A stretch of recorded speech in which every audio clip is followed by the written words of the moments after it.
Hello friends, എല്ലാവർക്കും മഴ തോരും മുമ്പേ എന്ന സീരിയലിൻ്റെ പുതിയൊരു എപ്പിസോഡിലോട്ട് സ്വാഗതം. അപ്പോൾ ഇന്നത്തെ എപ്പിസോഡ് തുടങ്ങുന്നത് നമ്മുടെ വൈജയന്തിക്ക് വളരെ നല്ല രീതിയിൽ തന്നെ ഒരു ആക്സിഡൻറ്റ് പറ്റുകയാണ്. അപ്പോൾ ഡിവൈഡറിൽ തട്ടി വണ്ടി മറിഞ്ഞു പോവുകയാണ്.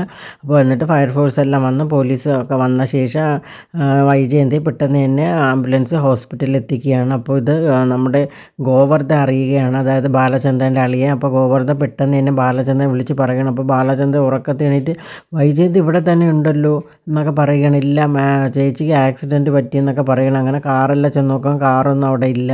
അപ്പോൾ മനസ്സിലായി, തന്നോട് സംസാരിച്ച ശേഷം വൈജയന്തി അവിടെ നിന്ന് പോയിരിക്കാൻ മനസ്സിലായി. ഉടൻ തന്നെ ഗോവർദ്ധൻ മറ്റേ ശിവേട്ടനെയും രാജുവിനെയൊക്കെ വിളിച്ച് പറയുകയാണ്. ബാലചന്ദ്രൻ പെട്ടെന്ന് തന്നെ അലീനെ വിളിച്ച് ഉണർത്തിയിട്ട് ഹോസ്പിറ്റലിലേക്ക് പോവുകയാണ്. അപ്പോൾ ബാലചന്ദ്രൻ ഒരുപാട് ടെൻഷൻ ആവുകയാണ്. ഇനി വൈജയന്തിക്ക് എന്തെങ്കിലും സംഭവിച്ചു പോകുമോ എന്നുള്ള ടെൻഷനിൽ നിൽക്കുകയാണ്. എന്നിട്ട് ഹോസ്പിറ്റലിൽ എത്തുകയാണ്. അപ്പോൾ അവിടെ ഗോവർദ്ധനും ഉണ്ടായിരുന്നു. അപ്പോൾ ഗോവർദ്ധൻ പറയുകയാണ്, ചേച്ചിക്ക് ഇത് സീരിയസ് എന്നാണ് പറഞ്ഞത്. അപ്പോൾ കൈ രണ്ടും ഒടിഞ്ഞു, കാലും ഒടിഞ്ഞു, നട്ടെല്ലിനും പരിക്കുണ്ട്, തലയ്ക്ക് നല്ല ക്ഷതമുണ്ടെന്നൊക്കെയാണ് പറയുകയാണ്. ഓപ്പറേഷൻ തിയേറ്ററിൽ കയറ്റിയിരിക്കുകയാണ്. അപ്പോൾ അവൾ അങ്ങനെ അത്ര പെട്ടെന്നൊന്നും നമ്മൾ വിട്ടു പോകില്ല. ഇനി കുറേ കാര്യങ്ങളുണ്ട് അവൾ അറിയാനും ചെയ്യാനൊക്കെ. അതൊക്കെ കഴിഞ്ഞിട്ട് അവൾ അവിടെ വിട്ടു പോകുള്ളൂ എന്നൊക്കെ പറയുകയാണ് ബാലചന്ദ്രൻ. അതിനിടയിൽ അലീന ബാലചന്ദ്രനെ പല പ്രാവശ്യം വിളിക്കുകയാണ്, അമ്മയ്ക്ക് എങ്ങനെയുണ്ടെന്നൊക്കെ ചോദിക്കുകയാണ്. അപ്പോൾ കാര്യങ്ങളൊക്കെ പറയുകയാണ്. കുറച്ച് സീരിയസ് ആണെങ്കിലും കുഴപ്പമില്ല, മോള് ധൈര്യമായിട്ടിരിക്കുക, അമ്മയ്ക്ക് ഒന്നും സംഭവിക്കില്ല, നീ പ്രാർത്ഥിച്ചാൽ മാത്രം മതി എന്നൊക്കെ ബാലചന്ദ്രൻ പറയുകയാണ്.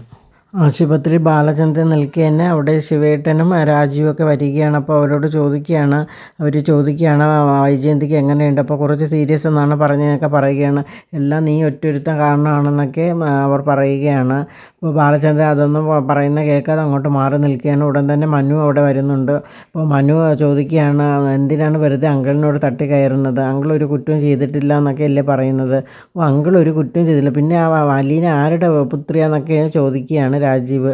അതൊക്കെ അങ്കിൾ കെട്ടിച്ചമച്ച കഥകളല്ലേ, കൊള്ളാം. എന്നാലും എൻ്റെ അനിയത്തിക്ക് തന്നെ ഏകതി വന്നല്ലോ എന്നൊക്കെ ചോദിക്കണം. അപ്പോൾ നിങ്ങളുടെ അനിയത്തിയുടെ ഫ്ലാഷ് ബാക്ക് ഒന്നും പറയാതിരിക്കണേ നല്ലത്, എല്ലാ കാര്യങ്ങളും നമ്മൾ എല്ലാവർക്കും അറിയാമെന്ന് പറയുകയാണ്. എന്നിട്ട് മനു അങ്ങോട്ടേക്ക് പോവുകയാണ്. അപ്പോൾ രാജു അതെന്താവാം അങ്ങനെ അർത്ഥം വെച്ച് പറഞ്ഞത്. അപ്പോൾ എല്ലാ കാര്യങ്ങളും ബാലചന്ദ്രൻ അറിഞ്ഞു. അന്ന് അവിടെ ചർച്ചയ്ക്ക് പോയ സമയത്ത് സ്റ്റാൻലിയുടെ കാര്യം വരെ അവ പറഞ്ഞു. ഞാൻ പിന്നെ ഒരക്ഷരം മിണ്ടിയില്ല, മലർന്നിടന്ന് തുപ്പേണ്ട കാര്യം നമുക്കില്ലല്ലോ, അതുകൊണ്ടൊന്നും ഞാൻ മിണ്ടിയില്ല എന്നൊക്കെ പറയണം. അപ്പോൾ അവ മനഃപൂർവ്വം പ്രതികാരം ചെയ്യുകയാണെന്ന് രാജീവും ശിവേട്ടനും കൂടി പറയുകയാണ്. അപ്പോൾ ബാലചന്ദ്രൻ്റെ പ്രതികാരമാണ് ഈ കളി മൊത്തം നടക്കുന്നതെന്ന് അവർ പറയുകയാണ്.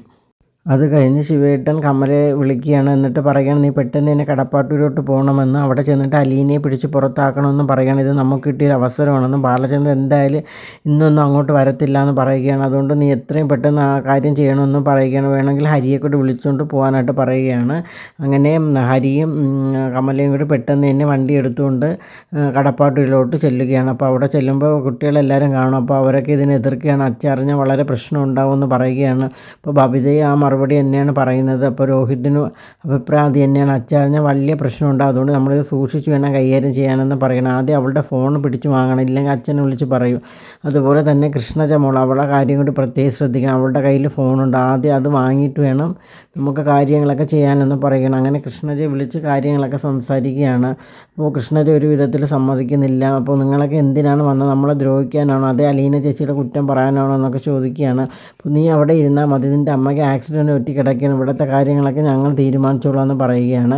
എന്നിട്ട് രോഹിത് വന്ന് കൃഷ്ണജയുടെ ഫോൺ പിടിച്ച് വാങ്ങുകയാണ്. അപ്പോൾ നീ ഇപ്പോൾ ഫോൺ ഉപയോഗിക്കേണ്ടെന്ന് പറയുകയാണ്. അപ്പോൾ അവർക്ക് എല്ലാവർക്കും ഒരു ആശയം വരികയാണ്, എങ്ങനെയും കൃഷ്ണജയെ ഇവിടെ നിന്ന് മാറ്റണം. അപ്പോൾ അതിനുവേണ്ടി എല്ലാവരും കൂടി ഒരു മാർഗം കണ്ടെത്തുകയാണ്. അമ്മയെ ഹോസ്പിറ്റലിൽ നിന്ന് മാറ്റി ICUലോട്ട് ആക്കിയിട്ടുണ്ടെന്നും അപ്പോൾ കാണാൻ ആൾക്കാരെ അനുവദിച്ചിട്ടുണ്ടെന്നും, അതുകൊണ്ട് കൃഷ്ണജ മോളെ കൊണ്ട് രോഹിത് പോകണമെന്നുള്ള തീരുമാനമാണ് അവർ എടുത്തിരിക്കുന്നത്. അങ്ങനെ ഉടൻ തന്നെ രോഹിത് കൃഷ്ണജയും കൂട്ടി ഹോസ്പിറ്റലിലൊക്കെ പോകാനുള്ള തയ്യാറെടുപ്പുകൾ നടത്തുകയാണ്. അപ്പോൾ ആ സമയം ഇവിടെ അലീനയെ ഇറക്കി വിടാനുള്ള എല്ലാ വിധത്തിലുള്ള തയ്യാറെടുപ്പുകളും കമല നടത്തിക്കൊണ്ടിരിക്കുകയാണ്. കൃഷ്ണജി അവർ ബുദ്ധിപൂർവ്വം പുറത്താക്കുകയാണ്. എന്നിട്ട് കമലയും ഹരിശങ്കറും എല്ലാവരും കൂടി ചേർന്നിട്ട് ഗൂഢാലോചന നടക്കുകയാണ്. എങ്ങനെയെങ്കിലും അലീനയെ പുറത്താക്കണം, അതിന് വേണ്ടിയിട്ടുള്ള തയ്യാറെടുപ്പുകളൊക്കെ അവർ നടത്തുകയാണ്. എന്നിട്ട് അലീനയുടെ റൂമിലോട്ട് ചൊല്ലുകയാണ്, അവളുടെ ഫോൺ പിടിച്ചു വാങ്ങുകയാണ്. അപ്പോൾ നീ എന്താണ് ഹരി കാണിക്കുന്നതെന്നൊക്കെ അലീന ചോദിക്കുകയാണ്. അപ്പോൾ നീ ഇനി ഇവിടെ വാഴണ്ടെന്നുള്ളതൊക്കെ കമല പറയുകയാണ്. അപ്പോൾ നിന്നെക്കൊണ്ട് ഇവിടെ പൊറുതി മുട്ടിയിരിക്കുക, നീ കാരണമാണ് വൈജയ്ക്ക് ഈ ഗതി വന്നതെന്നെല്ലാം കമല പറയണം. അപ്പോൾ ഞാൻ എന്ത് തെറ്റ് ചെയ്തിട്ടെന്നും പറയുകയാണ്. അപ്പോൾ നീയാണ് അവളുടെ മനസ്സ് മനസ്സമാനം കളഞ്ഞ് സ്വസ്ഥത കളഞ്ഞ് നീ ഇവിടെ നിന്ന് പോകണം, പോയേ പറ്റൂ, ഇനി ഇവിടേക്ക് ഒരിക്കലും നീ തിരിച്ച് വരരുത്, അവിടെ എങ്ങനെയെങ്കിലും സന്തോഷമായിട്ട് ജീവിച്ചോളൂ, നീ ഇതിൻ്റെ ഇടയിൽ വന്ന് എന്തിനാണ് വെറുതെ ഓരോ പ്രശ്നങ്ങളൊക്കെ ഉണ്ടാക്കിയെന്ന് കമല ചോദിക്കുകയാണ്. അപ്പോൾ ഞാൻ ഒരു പ്രശ്നം ഉണ്ടാക്കിയിട്ടില്ല പറയണം, അപ്പോൾ ഇനി ആയിട്ടൊരു പ്രശ്നമുണ്ട്, നീ ഇവിടെ നിന്ന് ഇറങ്ങി തന്നാൽ മതിയെന്ന് പറയുകയാണ് കമല. ഇതോടുകൂടി ഇന്നത്തെ എപ്പിസോഡ് ഇവിടെ അവസാനിക്കുകയാണ്. അപ്പോൾ നിങ്ങൾക്ക് എൻ്റെ വീഡിയോസൊക്കെ ഇഷ്ടമാണെങ്കിൽ എൻ്റെ ചാനലൊന്ന് സബ്സ്ക്രൈബ് ചെയ്യുക, അതോടൊപ്പം തന്നെ ലൈക്ക് ചെയ്യുക, ഷെയർ ചെയ്യുക, നിങ്ങളുടെ വിലയേറെ അഭിപ്രായങ്ങളൊക്കെ അറിയിക്കുക. താങ്ക്